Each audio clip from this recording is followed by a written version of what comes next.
La plénière Women for Good, c'est comment mettre The Women for Good au cœur de la Plenary révolution is all about entrepreneuriale et how we digitale can en bring Méditerranée. women into Et nous the avons aujourd'hui new la digital chance revolution d'avoir in the Mediterranean. que We des are panélistes. very Je suis le lucky seul to have orateur only female masculin avec nous panelists sur with cette us table today. ronde. I am the only Nous man here. avons aujourd'hui tout d'abord Salwa First Toko, of c'est un all, plaisir de te we retrouver. have Salwa De te Toko. retrouver It's very nice to have you back with us, Salwa. After the inaugural journée, interview we had on on pitch side. On a eu normalement le micro marche. Hein, on a eu everything's working correctly. Yes, the micro is découverture on. de Okay, 400 perfect. personnes qui se sont connectés sur le At the live moment, stream we de have over votre 400 people Nous that avons are aussi, listening merci to d'être us. restés, merci They've d'être avec nous. connected and are Je watching rappelle us que Salwa Toko est la online. présidente I'd du just like to Conseil remind national everyone du that numérique. Nous avons aussi Salwa Aïssa Toko Talal. is the Aïssa Talal, chairwoman Global of Workshops. the Et c'est la French magie du digital, la Digital magie de cet Council. événement, c'est que nous avons 5 représentantes We also have des 5 5 other pays de la rive representatives sud et des from pays du sommet des one of Deux-Rives. which, Aïssa one of Talal, whom from présidente de la each Jeune Chambre de country. commerce de Mauritanie, en We direct du workshop. have Merci Aïssa à Aïssa Talal Talam, d'être who avec is nous, the c'est un chairwoman plaisir. of the Nous avons Mauritanian Amel Youth Saïdan. Chamber of Commerce. Amel We also Saïdan, have Amel depuis Tunis, qui est la Saïdan, présidente who is de the Tunisian chairwoman Startup. of Tunisian Bonjour Amel. Startups. Hello, Amel. Bonjour Samir. Nous avons Lamia Hello, Ben Samir. Mahlouf, qui est la présidente We have du Casablanca Lamia Technopark Ben et du Maklouf, MITC, c'est the le Moroccan president and Information managing director of the Technopark Company, en MITC, the direct de Moroccan Casablanca. Information Bonjour Lamia. Technopark Company, all the way Bonjour from Samir, Casablanca. merci de nous avoir Hi, accueillis. Samir. Thank you so much for having C'est un us. plaisir, I'm Lamia. delighted Nous to be avons here. Leïla Ben Youssef, We also depuis have Alger, Leila en Ben Algérie, Youssef, qui est la who fondatrice de la is the startup founder Kidi Sorti. of Bonjour Skidi Leïla. Sorties, and she is with us all the way Bonjour from Samir, Algeria. bonjour chère dame. Hello, Samir. J'espère Hi, que tu vas bien. everyone. Merci Leïla d'avoir Thank you, répondu Leila, présente. Et nous avons for enfin being here. Shada El Magri, And qui est lastly, la we have Shada fondatrice El de Magri, l'incubateur who is the de Tripoli founder d'Eraz, of qui est en the direct de Deraz Tripoli, en Libye. incubator Donc, in hello Tripoli. Shada. I Hello, hope you Shada. hear us. It's a real pleasure to have you with us tonight. On a un petit problème de... Oh, yes, you have to activate your... To unmute. Activiez votre microphone. Okay. Hello everyone, thank you, it's my project. Hello Shada. Alors, en 30 jours, donc lorsque nous avons lancé In 30 l'appel à days, candidature du sommet de we launched the Emerging Mediterranean, the Emerging Mediterranean Call for lorsqu'on a Applications, lancé l'appel à candidature d'Emerging we Mediterranean had pour an amazing success. Almost 300 applications, which we whittled down to 30. Nous avons reçu donc plus de 80 candidatures portées par des 80 of the applications were brought forward by women, by female project leaders who are involved in Tech for Good in the Mediterranean. From these 30 startups, we have brought the number down to 10, which are the 10 finalists, 2 per country, one of which recycles plastic waste, another one of which Maitindi, which promotes Moroccan handicraft on their e-commerce website. We also have another one from Morocco, which has come up with a solution to develop products from a naturally occurring molecule. En même temps, on voit bien que les obstacles sont légion, et on en a parlé ce matin. We said that there are a great many obstacles in the way for women in entrepreneurship. Et c'est pour ça qu'il nous semblait essentiel d'avoir That's why I feel that it's really essential to have this debate today so that we can discuss how we can transform how people see female entrepreneurship and how women can become the real driving force behind the digital transformation. How can we make sure that women impose themselves more and more in business? I'd like to first ask my question to Aïssa Talam. I was really impressed by the number of women who applied to our call for applications, many of which were from Mauritania. As the chairwoman of the Mauritanian Youth Chamber of Commerce, you have seen this yourself. Have you been surprised by the amount of applications from women? And is this a trend which you see yourself in Mauritania, that women are more made aware of to young people about business? Merci beaucoup, Samir. Thank you very much, Samir. Hi, everyone. Hello there, my co-panelists. The thing is, the statistics are not surprising at all. When we launched when the project call for applications was launched, we talked about it with my team, and we saw that the result showed that there were many candidates from women, and this is something that really we've been seeing over the last few years. So it's not just a one-off, it's something which we've been really noticing here nationally in Mauritania for several years, actually, for some time. Specifically, over the last 3 years, we have adopted a much more sensitive strategy for people. For example, last year, 60% of women, either before or after COVID, which applied and got to the last stage of the competition. This is not a mistake. This is something which is really positive because women are a lot more attentive to issues today, and they are much more motivated to get into business.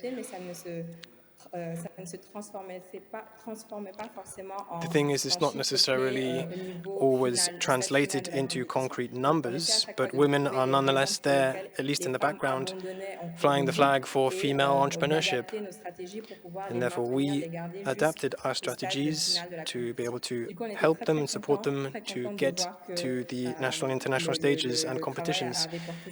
I'm so glad that all the work we've done has shown results, and I'm able to confirm that the trend is very much current and it's on the rise. If we talk about financial backers in the ecosystems, it's really something that is also confirming. We're seeing it more and more because we, if anything, are making more and more effort to ensure that this trend continues to increase. Absolutely. We can see that women are more and more present in business. Next up, I'd like to talk about the Summit of the Two Shores by discussing with Lamia, who is here with us from Casablanca. So, Lamia, the Technopark plays a very important role in structuring startups in Morocco. What specific aspects have you seen for female entrepreneurship regarding supporting startups, which are normally managed by male teams? Merci Samir, merci pour cette question. Thank you very much, Samir. Thank you for this question. Effectivement, depuis que j'ai démarré il y a 18 ans mon Well, when I started my adventure at the Technopark 18 years ago in the management team, we actually were able to see that the number of women getting involved in business was already increasing. However, female entrepreneurs have always been few and far between, however. But at the Technopark, we've always been working on the issues such as startups and supporting and financing, and we coach and mentor as many startups that walk through our doors as we possibly can. Of course, support is an essential link in the chain for businesses, whether they are run by women or men. But the thing is, women need to be boosted and challenged and supported to get them out of the isolation which they can sometimes find themselves in. At the moment, we are running a support platform which is extremely innovative. As I saw earlier on, there is really a huge range of experts which are available, both men and women to support startups. And there are many different initiatives which have been being implemented over the last 10 years, specifically for women in entrepreneurship. There are also other initiatives which reinforce female entrepreneurship, such as the Association Women, which help empower women to get into decision-making roles in companies. Some other ones support women with their social position and helps support the work that women do even in far-off regions.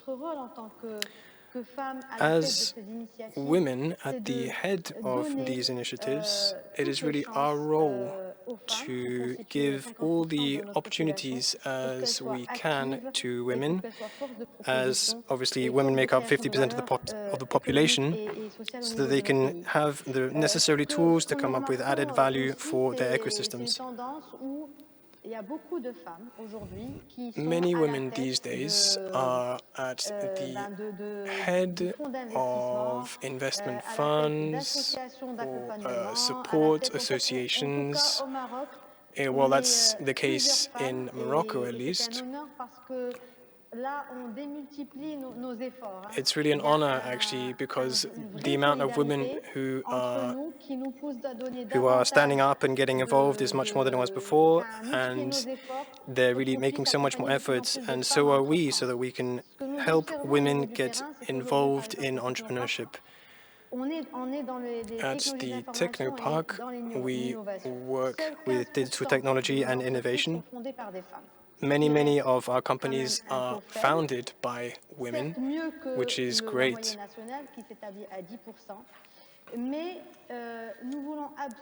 We absolutely want more and more companies who are built by women. And we're looking to universities and engineering schools to help us with this.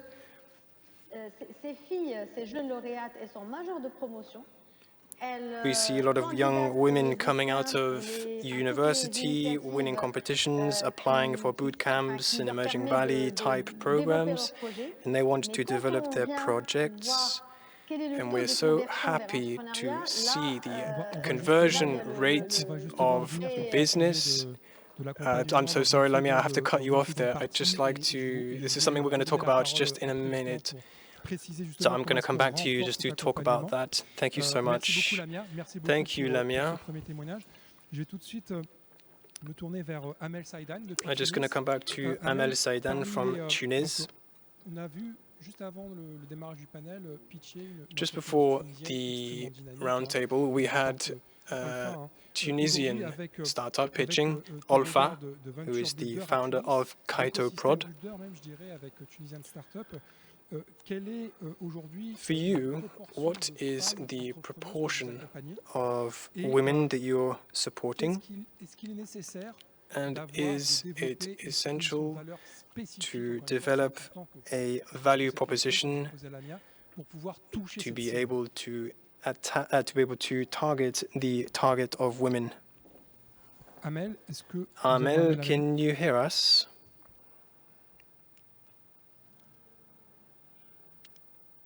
Okay. I think that there's another connection problem. We're not able to hear what Amel is saying, or she can't hear us. Therefore, we're going to pass over to another member of the panel. I really hope someone takes a picture of this TV screen at the moment, because we have a magnificent range of female entrepreneurs with us. Leila is back with us. No, Amel is back with us. Oh, okay. Amel, can you hear us now? Oh, okay, she's great. She's back. So, as I was saying, today you work for, or you work with Tunisian startups. What is the proportion of female entrepreneurs that you support? And do you think that you need to develop a value proposition to be able to reach this target of female entrepreneurs? Thank you very much. Okay. Is it possible to get back in contact with Amel? Okay, we're going to get the tech support team on it ASAP. Amel, we're going to come back to you, we promise. Laima, okay. Leila, you created a startup in Algeria which is called Kitty Stories. It's had a great deal of success. Many people are using your innovation. Do you think that you could please tell us a little bit about your background? And what are the difficulties that you have encountered as a female entrepreneur? Maybe you could tell us just quickly, so 3 or 4 minutes to answer my question, and then I'm going to come back later to you with another question. Please tell us about your experience. Thank you very much for this opportunity to tell you about my company. I really care about female entrepreneurship.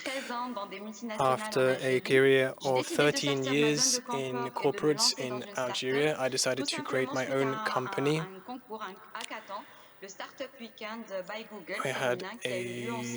I participated in a startup weekend organized by Google. It was over a weekend and there were 20 other companies which participated. It really got me out of my comfort zone, and this was in February 2018. Ever since, it really encouraged me to launch myself into the stage. I didn't know half of the terminology. I didn't know what a startup was. I didn't know what was so special about them. The thing is, I was able to use my marketing training to help me fight, to understand everything, to gain other training opportunities, and to be really curious and inquisitive about the marketplace. So my company is all about hobbies for children in Algeria, and I'm so honored to be able to represent a female business person for Algeria. I had the immense pleasure of winning the Women in Africa program. We all know that there are many difficulties that women face, particularly in a place like Algeria, to do with the ecosystem. It can be very tricky for women. The thing is, even if there are incubators and co-working spaces, it can be difficult to really advance and make progress and train ourselves and learn new things. But I was able to really gain a huge amount of knowledge with the competitions that I entered. And this is all thanks to the internet. I would say that as a woman in my country, I've not had that many difficult periods. The thing is, I find it quite reassuring to be a woman, actually. Life has many different hurdles which we need to jump over, but I've managed to do so quite successfully up until now, I feel. Next up, well, it's just such a pleasure to hear such a positive story from an Algerian startupper. And it's great to hear that you won all of these competitions. I hope that Amel, you will be with us today. Yes, can you hear us now? Okay, I'm back. Yes, I had the question earlier. Thank you, Samir. If I've understood correctly, the question is, if as a Tunisian startup, it's an association, how I see the situation of female entrepreneurship today in Tunisia, and you wanted to know if there's a specific approach that we're developing. Is that right? Yes, absolutely. Oui, c'est ça. Yes? Okay. I'm very pleased to be able to share two things with you. Tunisia Startup is an association that is for entrepreneurship and startups in Tunisia, representing the entrepreneurs and the enablers in this system. We're very pleased to announce today that the ratio of startups co-founded by women in Tunisia is 25%, or a little bit more. And these are startups that have been accredited by the Startup Act. We'll talk about that a little more in detail, perhaps. As my colleague said earlier, it's important to systematically measure this, because you can only manage what you can measure. It's important to see how things are changing. 25% might seem a figure which is acceptable, which is not bad compared to ecosystems even in Europe. I was talking the other day with somebody from a startup association in Germany. In Germany, it's more like 15% only. However, I would say it's progress, but not equality, because there is a potential which should enable us to get up to 50%. The prospect of a venture builder in the entrepreneurial field is a little bit different, because when you're a co-founder, you have an idea, and then you set up your company. So I had the luxury of finding entrepreneurs, either to match them up with ideas for projects coming from a company, or finding entrepreneurs who have the ideas. And so I invite people to take an intentional step towards this. And so often women just need to be found, and they need a little bit of help. And so I try to find them. We have about 30 or 40% of women that in startups that are in the onboarding process. We have 3 out of 7 startups that are co-founded by women. We can never do enough in terms of increasing our visibility and sharing the stories of women who are entrepreneurs and stories of women who are role models with high visibility, because investors proactively always looking for these success stories in startups. And if the stories of the women are not visible because the women are not seeking to be visible, then they miss out on investment opportunities, or for partnership opportunities, or investment opportunities.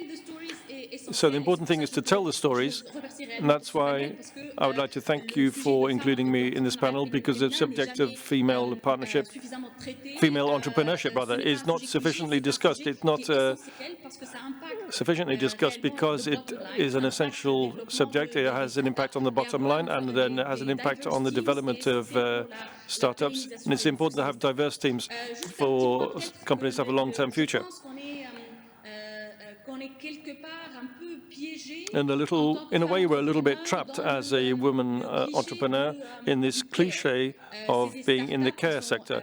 These are startups which are very often in the area of health and education. These are care-related subjects. We're often associated with social entrepreneurship, which needs a different type of supervision from conventional entrepreneurship. So it's important to balance up this image and to present and push forward role models or histories of women who are in the area of tech or full profit, because I don't distinguish personally between a social startup and any other kind of startup. Today in the world, we talk about a startup that has a purpose, entrepreneurship with purpose.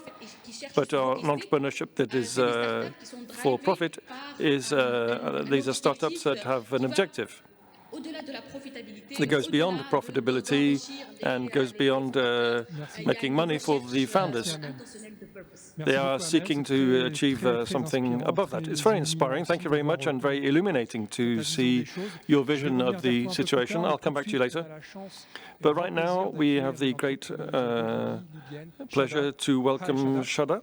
Hello, Shada El Magri. We're really happy and glad to have you with us right now. And you're leading one of the most creative hub in Libya with Deraz. What are the specificities of your program, and how do you support women entrepreneurs in Libya? Thank you very much for having me today.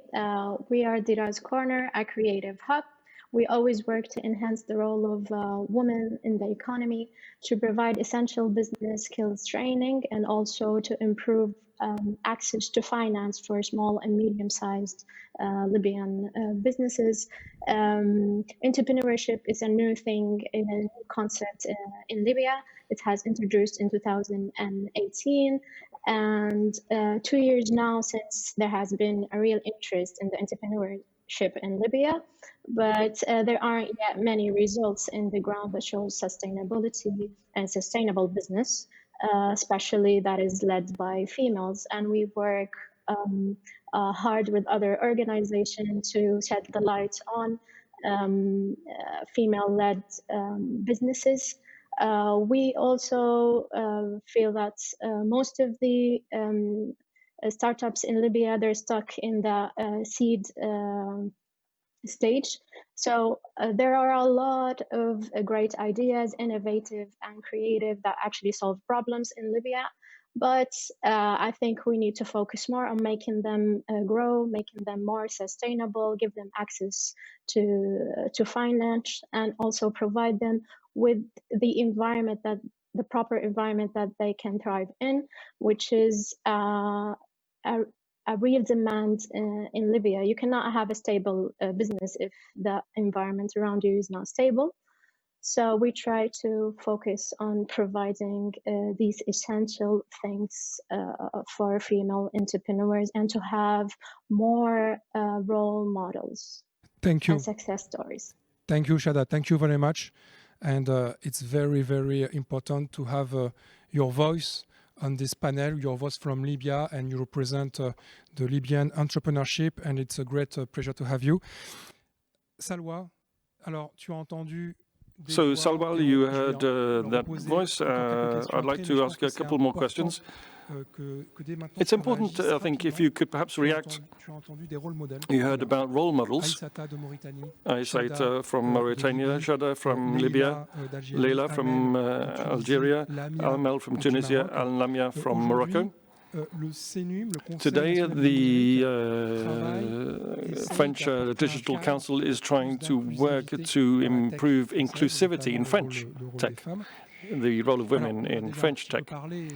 We have talked about this a little already. I could perhaps say that perhaps we could talk about the current state of women's position in French tech could perhaps be improved. But do you think that perhaps we could also learn in Marseille from what is happening in the Mediterranean about the role of women that we've seen here? I'm very inspired by what I've seen and heard.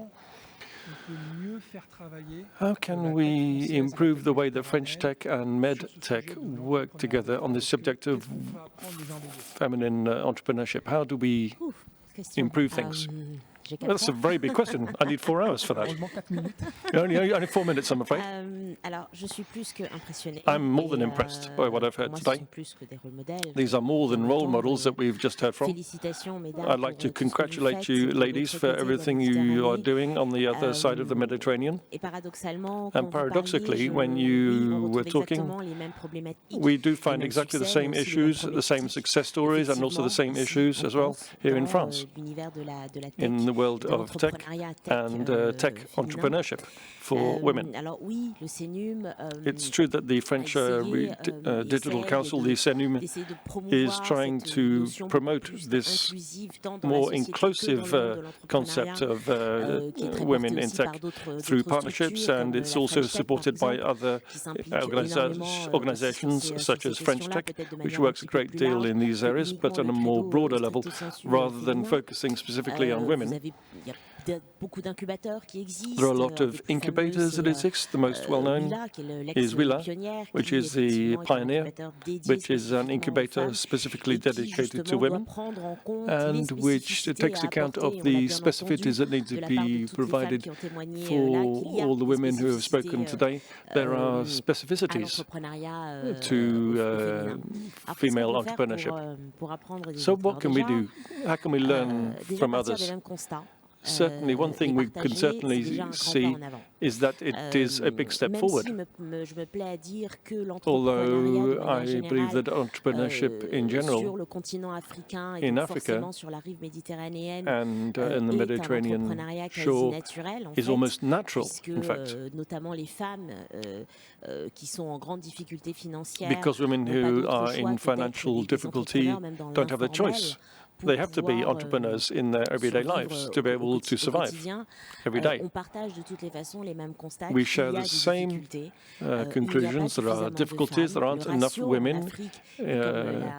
The ratio in Africa, as ML, I think it was, who mentioned that. She talked about this ratio of women entrepreneurs in Tunisia is higher in tech than you might find here in France or in Germany, as she said. And it's true also that we don't yet have enough women being entrepreneurs in hard tech, what I call hard science. Too many women are entrepreneurs in areas that are very much categorized as feminine, everything to do with care. And this leads to a big issue when you're looking for investments and finding financial support, because the way that investors look at this kind of company is not quite the same. It's good, I think, to share the same conclusions, to focus on the issues that we've identified that are the same on both shores of the Mediterranean. That in itself is an important thing. After that, there's a whole huge amount of work to be done. One of the first things I think we can do, as we often say, is that we need to encourage women, that need to be surrounded and help. I would say that we need to start by educating men about the way they look at women who are entrepreneurs. That makes you all smile, I think. We have to change the way that men see women who are in business, and they have to realize that women are real entrepreneurs, just like any man. This whole conference is digital, but I think if we were at Emerging Valley in the normal conditions that we have normally, I think there would be a huge round of applause for what you've just said. And I think probably a lot of virtual applause as well. You were talking about education just now. Aïssata, I know this is a subject that is very dear to your heart, the question of education and training. These are important tools and levers and accelerators for increasing the number of women entrepreneurs. The microphone. We have a problem with the sound, I'm sorry. So, I absolutely agree with everything the other panelists were saying. On the question of education, to go back to what Salwa was saying, exactly, I agree absolutely. It reminds me of a tweet I saw a few months ago. Somebody tweeted as if we were in 2040, and said in 2040 we'll have programs to learn to live with the fact that women are independent and we are no longer in the Middle Ages. It was a joke. But when I was talking about this with my sister recently, I realized that we do focus a great deal on educating young women to see themselves as strong and independent and capable, but we don't talk about their little brother or their husband or their brother. They also have to realize that women are equal to them and they can do just as much, if not more, than they can. So we have to do both at the same time, not one after the other. I think otherwise we're going to find ourselves in a clash in our societies, especially in our societies, in my country, where the society is not always ready to see a huge increase in the number of women who are emerging, who have ideas, and who are not afraid of speaking out. This is a very important aspect, which I think sometimes we don't take seriously enough. To come back to the idea of education of women now and young girls, with all of the activities, especially last year that we organized. We had a lot of programs focusing on this. We work a lot with UNICEF in Mauritania. And there hasn't been much change in this area. We have a program which focuses on young girls who are at the middle school or at high school, because we realize that we have to change their mindset. And this isn't something you can do when the woman is old enough to create a business. It has to start much earlier, from the school age, so that they can have access to the infrastructures and the right conditions they need to enable these young girls to have the same access as young boys, especially in more isolated areas and rural areas. For us, this is very important. We do what we can at our level, but we can't do everything. And of course, we're very frustrated because we would like to do more and to do things better. And as I was saying earlier, we really have to take an inclusive approach. The government has a role to play, and the international organizations too, and the other players too. So I think this is the foundation. When you look at the figures right around the world, it's not necessarily just in the Mediterranean or in the Sahel countries. We are starting to emphasize this, these attitudes where we still have a lot of violence and domestic violence and mutilations, etc. All of these things are still happening. We really have to tackle these subjects, and to do that we need to have an inclusive approach. We can't do it alone. Thank you very much. Maïssata, very, very strong and moving words. Maybe I'd like to ask Lamia, who was talking earlier about how her Technic Park supports Moroccan women. You yourself, Lamia, sorry, Lamia, Ben Makuloff, you yourself, I love both of you, sorry, I got you mixed up. You won the Tech Woman Award yourself. From your point of view, how can we, to go back to what Salwa was saying and what Leila and Alsata were saying, how can we make sure we have a non-folkloric image of women, women as being a Mediterranean entrepreneur? If in 2 or 3 minutes, what do we need to do to change people's mindset in this area? I would start with 2 words: the strength of reason. Our women, future business leaders, have to be members of networks. No, the strength of networks. Can you hear me? Yes, we can hear you, yes.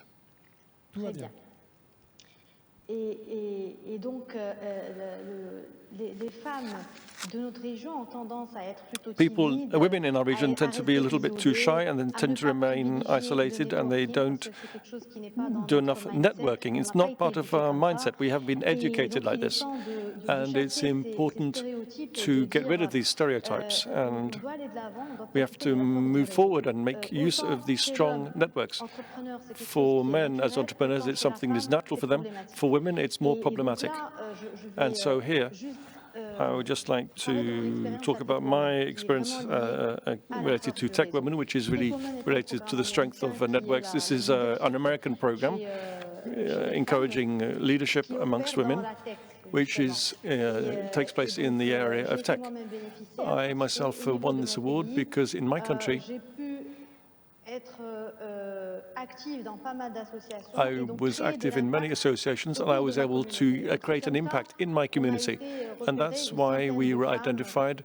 There were about 100 women right around Africa and in Central Asia as well, and other countries, to participate in this program, which has been in existence since 2011, launched by Hillary Clinton originally. So, quite honestly, I would love to repeat this experience in the Mediterranean, because we have brilliant women, very determined, who have great perseverance and resilient. We have fantastic role models, and unfortunately, we don't talk about these women enough. We don't make them visible enough. We don't applaud them enough, and I think it's important to submerge our universities and engineering schools with the experience of these role models, and to talk about the difficulties and failures also, as well as success stories. This is what we don't do enough, and I hope we will do this more. in the future years. And we have to do this if we want to increase the number of women entrepreneurs. I'd just like to go back to answer. My answer is the network, the strength of network and storytelling, and the role models. And you have to remain pragmatic as well, and talk about things that you are familiar with in your community. Thank you very much. Network, role model, pragmatism, and inspiration. Very important words. Unfortunately, the panel is very, very interesting, and we're running a little bit late, but that doesn't matter.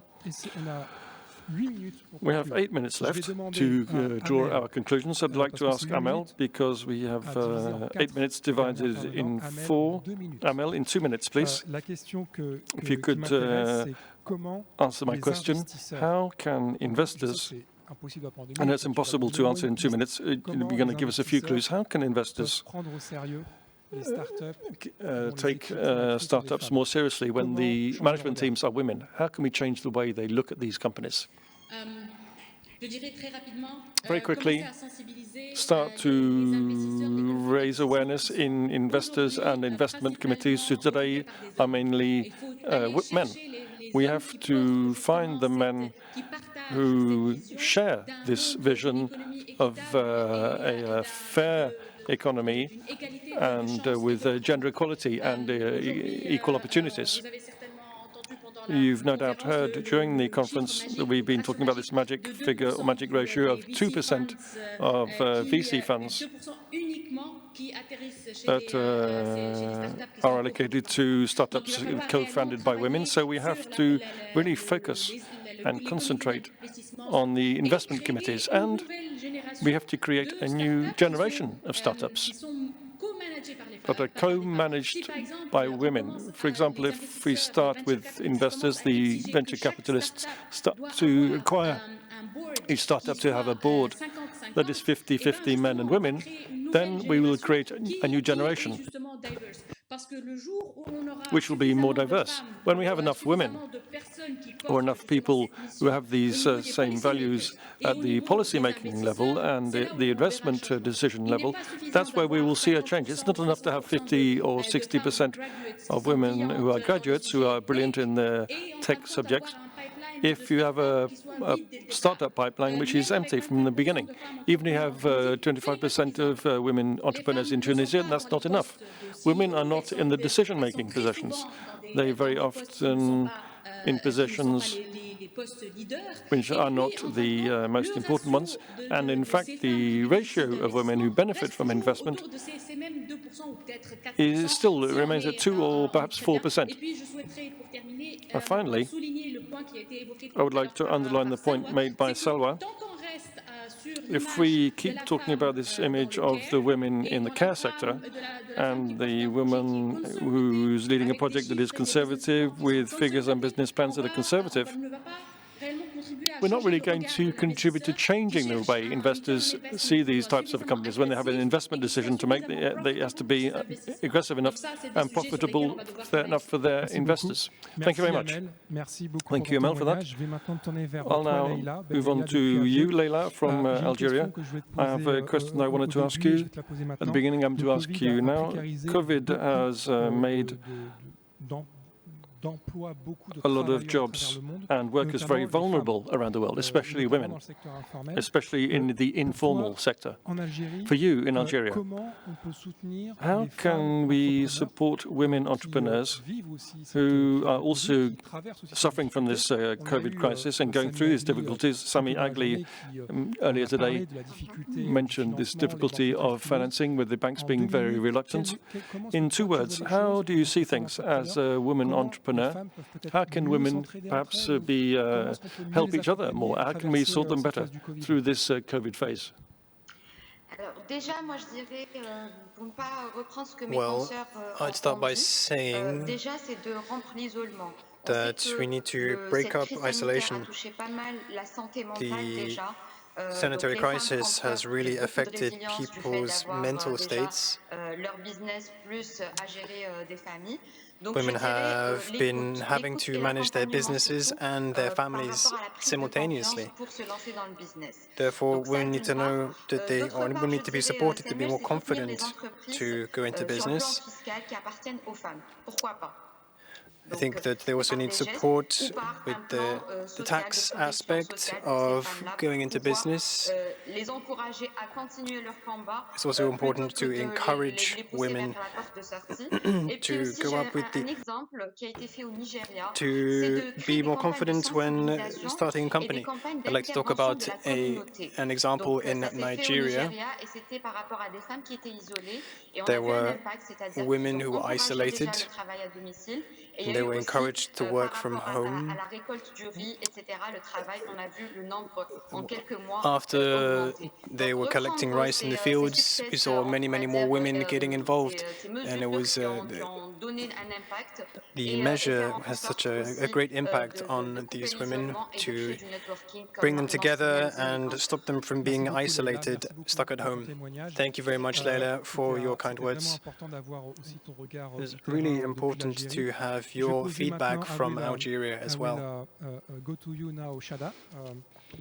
You're based in Libya. You present today the woman entrepreneurship in Libya. What would be your priorities to nurture a woman-friendly business ecosystem in Libya? At the time, I see that this is the golden opportunity for Libyan women to play a role in rebuilding the country and enter the markets. Libyan women are highly educated. There are a lot of aspiring, passionate, and strong female. All they need is the support and a push from us to provide them with the training they need, the consultancy, and also provide them with the environment they need to thrive in. There are a lot of things that are difficult at the time. There is a lot of instability in the country and uncertain things happening, and also the pandemic had affected a lot of female entrepreneurs, so we try to support them by providing different programs and giving them all the necessary things they need, and also just try to break all the stereotypes as well. We try to focus on pushing female into technology, into creative fields, and not only into sectors where they're usually been active, like in catering, food business, and cosmetics. There are so many things that the Libyan female can do to make the country move forward. Thank you. Thank you very much, Shada. Thank you very much for your insight. On arrive à la fin de ce très beau panel. We are coming to the end of this fantastic panel. It is the last one of the day before we move on to the prize-giving ceremony. Salwa, 2 minutes to wrap up. Do you have any ideas that you could tell us for the next Summit of the Two Shores? What would be your recommendations as the chairwoman of your organization? Oh, well, that's well, first of all, that COVID would disappear. That would be great. En fait, ce que j'aimerais dire toutes les femmes qui éventuellement nous regardent, mais aussi tous What les I hommes, would like surtout tous to les hommes, say n'ayez pas to peur all des of femmes women and qui men veulent prendre especially le pouvoir is don't be afraid of qui women. veulent elles aussi entreprendre et Don't qui be sont afraid tout of aussi letting capables que women vous de réussir take et power, de porter, because en they fait, are ce more monde, than capable of aussi d'adresser tous succeeding les challenges with auxquels every dans project lesquels they on a envie undertake de and s'investir. being very Parce que successful. malheureusement encore unfortunately, too few men actually underpin the idea of, in inverted commas, real entrepreneurship. They have sort of preconceived ideas from a paternalistic perspective about women in business. They have a very almost patronizing way of seeing females in the business environment, and therefore this needs to be changed. This needs to be addressed. We do not need men to look down on us or to feel sorry for us like we're some sort of cute business women. We need to be treated in exactly the same way as male business people, as businessmen. We put on the same stage and the same level as everyone else. It's also up to women to take the lead as well and not just shrink away into the shadows. They need to come out and show that they are capable to everyone around. I would therefore just bring things to a close by saying that, well, for the next conference of the two shores, I think it would be really great for us to really see all of these women, not just for them to be visible, but for them to be heard. And why not? Because I've heard from many people say today of authority, which brings a lot of problems in our society at the moment. I think that women need to stand up and be more unified to work across the two shores of the Mediterranean. Well, goodness me, that's great. Thank you so much. With everyone who's been here, Patricia, Adilmed, Aïsatalam, Amel, Shada, Laima, Denma Kalouf, everyone who's been talking about female entrepreneurship, and we hope very much to see everyone at the next edition of the Summit of the Two Shores and Emerging Valley and Emerging Mediterranean. We have 5 representatives here with us who we've spoken to, one per country. It's really been such a pleasure to have them all here with us today. Thank you so much.